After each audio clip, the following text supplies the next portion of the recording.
And he basically said, try Facebook ads. And we launched ads and we got like a 4 or 5 to 1 return. And we went from doing like $1,200 in the month of April of 2020 to 60,000 the next month, then 170, then 300 grand. And we ended up doing 7.5 million that year.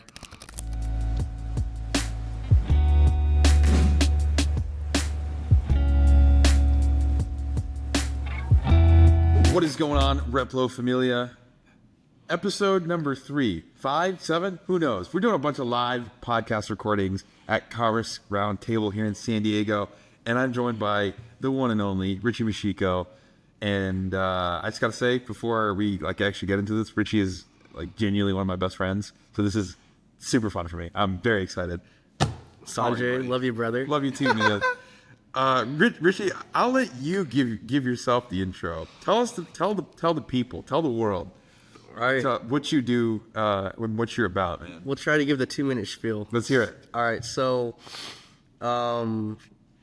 I started at a brand called She's Birdie. Yep. We sell personal safety alarms. Have one right over there. The founding story is that there are these 2 founders who are mothers and who also happen to be sisters, and they both had children who were unfortunately sexually assaulted at a young age. And they were makers. They're in retail and wholesale and manufacturing their whole lives. And their solution to the problem was to build something, right? Build a physical product. And having all that experience doing product dev and working with consumer electronic factories in China and all that sort of thing, they were able to come up with the product. But they haven't sold anything on the internet. So by God's stroke or whatever, something, divine intervention, I met one of them and she said, hey, could you help us? And, like every 16-year-old kid in the mid-2000s, you try to figure out how to do a drop shipping Shopify store and said, hey, I know Shopify well enough. Yeah. So built the first version of the site. How old are you when you started at Birdie? 20, I just turned 21, 22. Yeah. So I was 21, then I turned 22 right before we launched. Got it. So built the first version of the site and built the quote-unquote go-to-market strategy, which was just emailing all of our friends and family, basically. Yeah. And luckily, they knew a lot of people, so it helped out. Yeah. And we didn't. I like to joke we didn't know what we were doing for the first 6 to 8 months of the business, and then I met a fellow by the name of Andrew Ferris. Yeah. And we had lunch, and he basically said, Is he in LA too? Because you're in LA. He's in He's literally in my city. Okay, yeah. So I was like, oh wait, he made a thread. Yeah. And I was like, oh shoot, Andrew. You can swear on oh this show. shit, Andrew is in Torrance. Who lives in Torrance? You know what I mean? This is just so for funny. families. It's for Japanese families, I guess. I was kidding. And then Andrew J. and Andrew Ferris and media buyers. And he basically said, try Facebook ads. Yeah. And I said, okay, how do I do that? And so he took Taylor Holiday comment threads admission course, and we launched ads and we got a 4 or 5 to 1 return. And we went from doing $1,200 in the month of April of 2020 to 60,000 the next month, then 170, then 300 grand. And Wow. we ended up doing $7.5 million that year. Wow. Yeah. So January, February, March, April, you're doing $1,000 A month. a month. Yeah. And then you start running Facebook ads, It's like a magic drug. and then just boom, through the roof. Yes. That's nuts, dude. $7 million. Basically, most of that was between May and December. Yes, correct.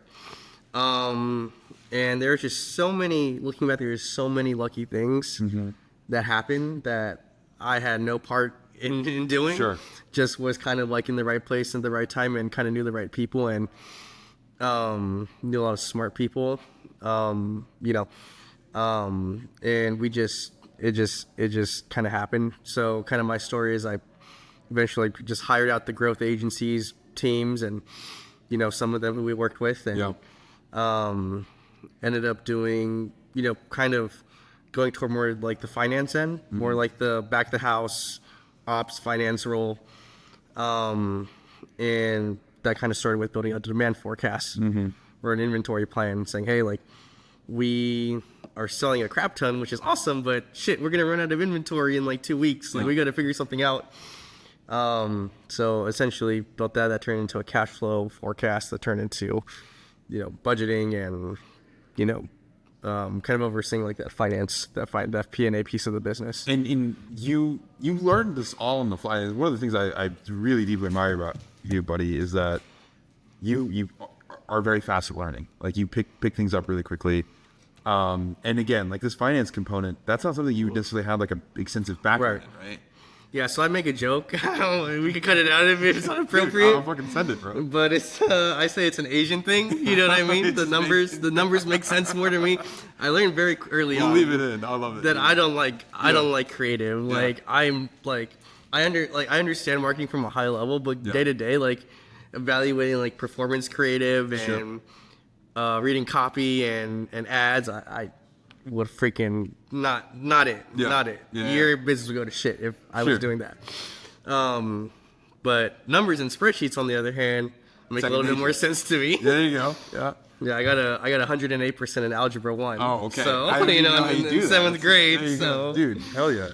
that's a joke I tell. So that's fantastic, dude. Honestly, I think my mom is now. She's not even listening to this, but she's now more proud of you than she is of me. Because You know how we roll? yeah, I hilariously like didn't get the math gene as strongly as like my little brother was like a national math champion, and I was in the geography bee because like countries made more sense to me than math did. But Oh, I love anyway. that. Oh, that's Yeah, I mean, it's anyway. You're learning this stuff on the fly. Obviously, I mean, even just going from April 2020 to May 2020, or May to June go to July, and getting to $7 million in sales in that year, you had to have like some crazy hiccups in the supply chain and like being able to forecast things. I mean, did things break initially, or was it like you had enough of a buffer that first year? So this is one of the things I said, kind of referencing earlier, where we got really lucky. That at the time, 22-year-old kid doesn't know shit about anything. We in partnership with our growth agency, Homestead Studio. That's when Zach was like pretty early on, I think, Yeah. in the Homestead days. I actually worked with Connor Rolling. Yeah. Yeah, it was on He's our now account. at Ridge, right? No, he's Hexclad. Yeah, different Connor. Who's a big wig Yeah. at a Hexclad now. Head of growth there. We made our forecast in partnership with them. And we were like, well, we're going to need to do about this much in we're forecasting about this much in revenue. This is the inventory that we need to do it. And basically one of the problem with early stage brands is access to capital, right? Especially if you want a hyperscale. That's why brands still might raise, like a seed round or like a pre-seed or family and friends, whatever like the terminology is. Because even the lenders, the e-com lenders, unless you have, a solid few months of revenue history, aren't necessarily going to be comfortable, lending, doing, and it's going to be expensive. Right. So we actually financed the business through one of the co-founders, HELOC, which is a home equity line of credit. Oh my gosh. So basically, it's not like but she borrowed against her house. Yeah. Literally bet the farm. Literally bet the farm, and I took that so much for granted at the time. Yeah. Because I was like, oh, we could just draw on her piggy bank. Yeah. And that was incredibly risky looking back, and I'm incredibly grateful. And Birdie would not be where it is today without having that access to capital, right? So that's, and in terms of supply chain, we got really lucky, like knock on wood to this day, with our factory, right? We have one hero product that we mainly sell, and it's manufactured by that factory. And literally, like, I don't think we've ran into an issue in like the 4 or 5 years we've been working with them. So yeah. So you're scaling. I mean, the HELOC thing. You've told me that story before, and it's always incredible. Like, shout out to the co-founder for you being comfortable doing it. Like, I'm kind of curious to know what conversations felt like at home when that was happening. But all the while you are honing in your finance skill set, and you're actually understanding, like, you've got your creative agencies, you've got your media buyers, You've built a pretty solid team around you, but you're still owning this like finance component. And I know what I'm getting at is I know like you're now starting to help other folks Yep. with this. What's the skill gap? What did you have to personally overcome or learn to get from being a 22-year-old that was, riding a rocket ship to actually being the guy building the rocket ships? I don't know you go that far yet, but maybe observing some rocket ships, but I think the main thing that I had to learn pretty quickly, or that I tried to learn pretty quickly, was just how to read the year three financial statements, right? The income sheet, their income statement, balance sheet, and the cash flow statement, right? And not having that formal finance background, I spent time with, our accountant to kind of understand, hey, even like what's a general ledger, or like what are a chart of accounts, right? And then I knew like the marketing engine and like how that works. Right. Like, not saying like like I said at the beginning, like I couldn't do it, but I knew like theoretically or like intellectually like how that machine works. So I think kind of my strength was being able to tie those two pieces together, which I think two pieces being like the marketing, which is like the revenue generating machine, and kind of more like the finance ops, which allows the revenue to come in, right? Allows the fulfillment of the revenue. But I think my weakness was definitely not having that formal finance background.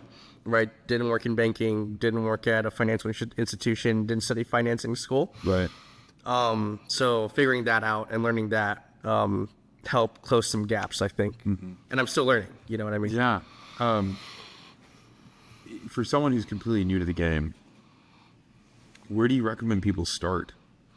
Like, I mean, obviously, just like understanding those three financial statements is like probably a great place, right? Yep, that's a place. I think.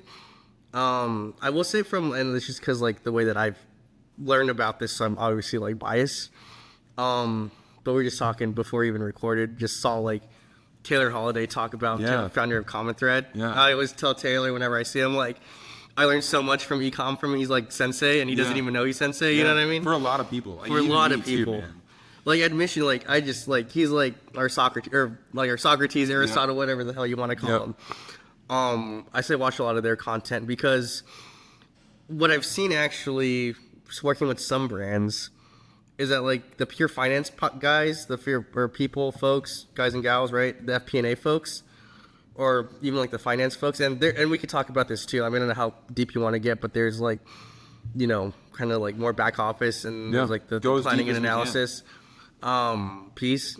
Is that they don't know how e-com works, right? And like the classic example is like, wow, our Google branded search is getting a 10x ROAS. Like, why don't we just scale the crap out of that? And like these Facebook ads that are returning at like a 0.9 ROAS, like, why don't we just cut that? Yeah. And we're like, it's not how it works. Yeah. Yeah. You know what I mean? As simple as that sounds. So I think.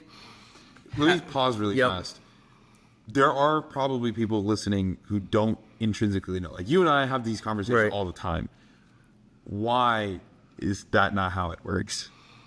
Well, Google, we know, right, is a demand capture platform, high level. Facebook is demand gen, meaning Facebook, you could take a cold audience, show them an ad, and then you get them to make a purchase. Right? They were not already in the market. They were not in the market. Yeah. You took them from a cold lead and converted them into a customer. Yeah. Google, on the other hand, you are taking people who are interested in your brand, right, and converting them into at least branded search in this example, right? Someone searching She's Birdie, obviously know what She's Birdie is interested in She's Birdie. It's going to be higher likelihood to convert. Yep. Right? Unfortunately, that pool of people, or the TAM, or the market of people who already know what She's Birdie is a lot smaller than the cold audience, than everyone else, basically. Yeah. So, well, one, you could even make an argument, is branded search worth it? That's another argument for another day. But you could also say that it's just not, there's a maximum threshold to which you could spend. Yeah. It's like you could spend millions of dollars on branded search and return revenue. I have this like handy triangle pyramid thing of like the market strata. Basically, most people are not problem aware; they're not solution aware. Yep. Then you've got the people that are problem aware. Then you have the people that are solution aware. And you have the people at the very tippy top. It's like 3% of the market is actually problem aware, solution aware, and aware of your specific solution. Yes. And they're like super in market for your thing. That Venn diagram is that intersection of the Venn diagram is very small. It's very, very small. But yeah, that's anyway, you're on a roll. I'm sorry to cut you off. I'm really grateful that you clarified that. I think because I think even watching some of Taylor's content, like Taylor Holiday's content, sometimes he says things that are so obvious. Right. To many of us that have been in the game for any amount of time. But for someone that's completely new, it's still like it's nice, and he does a pretty good job of like demystifying that stuff too. So Taylor, if you're watching this, highly unlikely that you are, but if you get back, if this gets back, I'm gonna send it to him. I love you first of all. You're amazing, and thank you for being such a steward of this community. Back to the show. That was the Taylor Holiday ad read that he didn't pay us for. Go. You're starting to go deep on like, explaining all the inner workings of like the finance organization, and how they all kind of fit together. I was wondering if you kind of like keep digging in on maybe the thread that you left off, or just give me some more color on how this is structured, because it is actually still very Greek to me. Yep. So, there's a lot of, when I think when you hear finance, you typically hear like numbers, right? But there's like a lot of pieces of the puzzle, right? So you have things that I'm going to say like the quote unquote boring stuff, like insurance, technically falls under finances, their purview. Yeah. Obviously there's like accounting, even potentially some parts of HR, right? Like setting up benefits plans and health and retirement plans and things like that, which are kind of quote unquote boring, right? But it factors into finance, right? Excuse me. Obviously, then there's the accounting piece, which is a critical component. We could go deeper there. If you're raising capital, right, that kind of falls under finance, whether it's debt or equity. And then if you go to sell, right, if you want to do a transaction, whether that is a fundraise or whether that's like some sort of M&A or even IPO, finance leads a large part of that. So you go through things like maybe a quality of earnings report, what's called like an audit or certified audit, to make sure, the books are done in a way that's they call it GAAP compliant, generally accepted accounting principles, to make sure you're not like committing fraud, basically, right?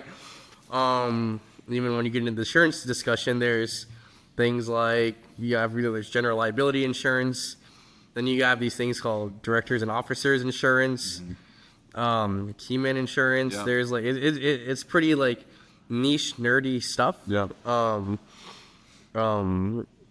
And so there's that piece, and then kind of where I sit more in my time that I think brands need a little bit more help with, that'll help them solve problems like in the here and now, is like the planning and analysis piece.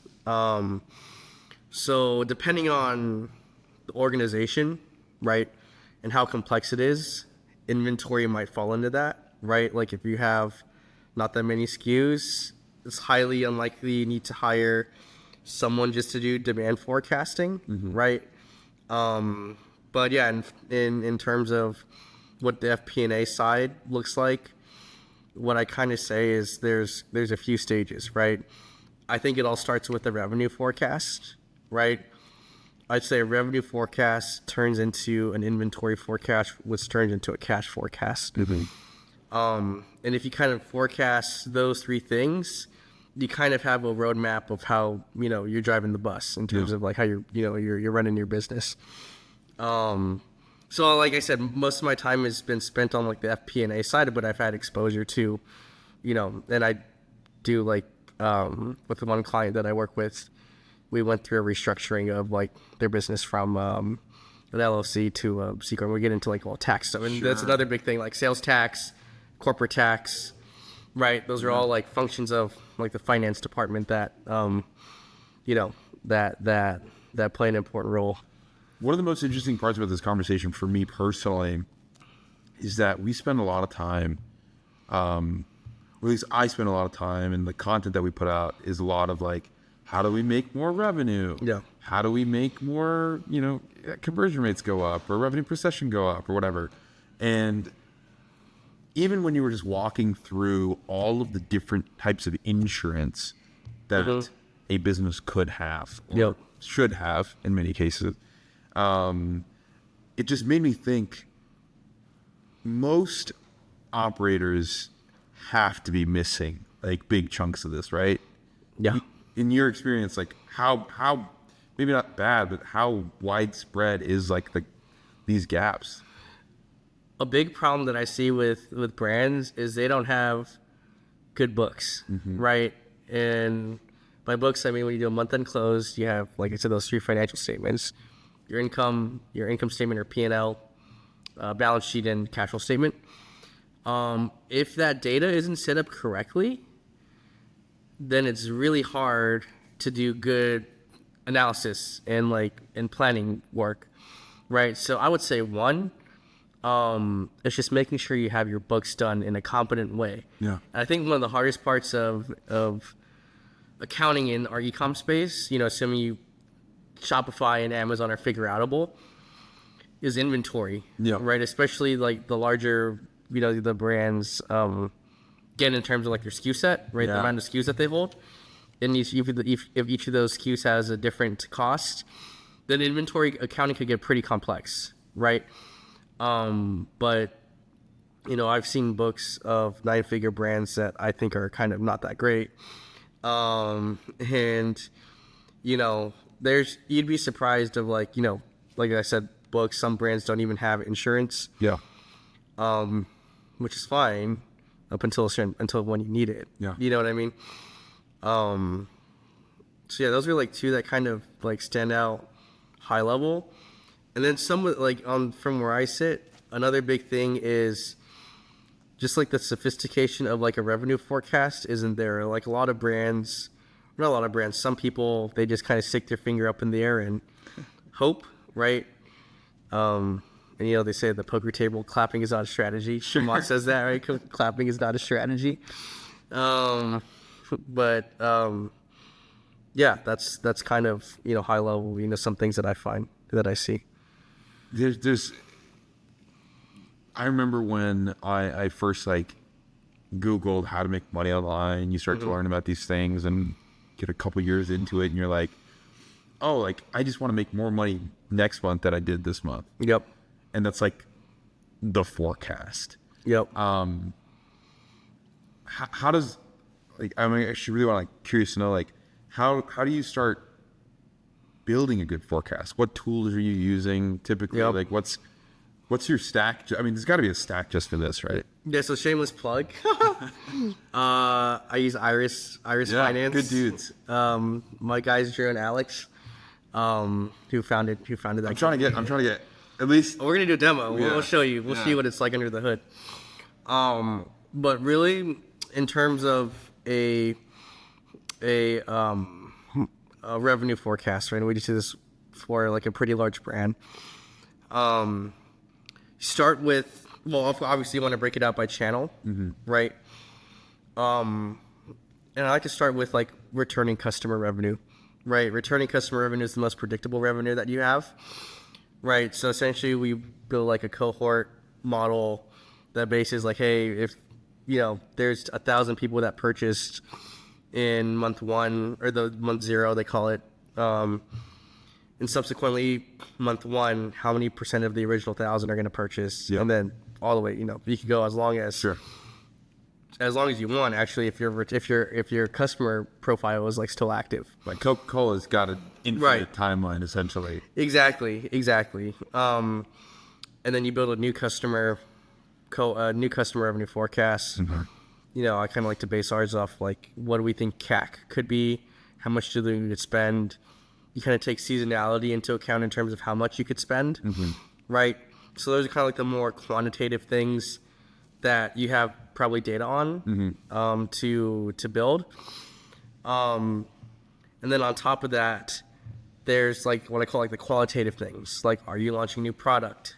Is there a big marketing campaign that we're doing this year that we didn't do last year, right? Are we doing like a sweepstakes, like Ridge or Hexcloud is doing a sweepstakes now, right? Yeah. Is that a moment that's gonna like be worth something? Yeah. Right. So you try to fork, and those are like sometimes like, to be honest, you stick your, like I said, what people do is stick your finger up in the air and hope, because you just don't have the data around it. Yeah. So that's what I'd say. You start with a returning customer forecast, which should be solid. Then a new customer forecast based off of CAC, AOV, and how much spend that you think you could do. And then the qualitative pieces that you layer in, product drops, campaigns, sales, that sort of thing. Mm-hmm. Dude, we're coming up a little bit on time, but I kind of ask, what's like, if you could give one specific piece of advice to the 6, 7, 8 figure operator that hasn't figured all these pieces out. Maybe they have by the time they get to 8 figures, but let's say people just starting out up to 7 figures. Mm-hmm. What's like that hero piece of advice that you'd give to them right now, besides work with you directly? I don't know about that. Before any of that stuff really matters, like, okay, truthfully, up until 7 figures, none of this stuff really matters, because you're just trying to find product market fit. Right.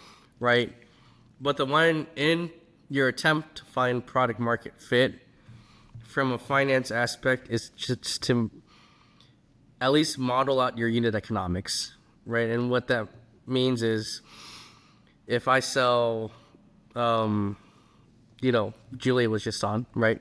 And if she sells a pair of shorts for $100, like hypothetically, right? Yeah. What are the COGS on that? What is the shipping on that? Yeah. What is the merchant fee that you're paying Shopify or Stripe or PayPal? Sure.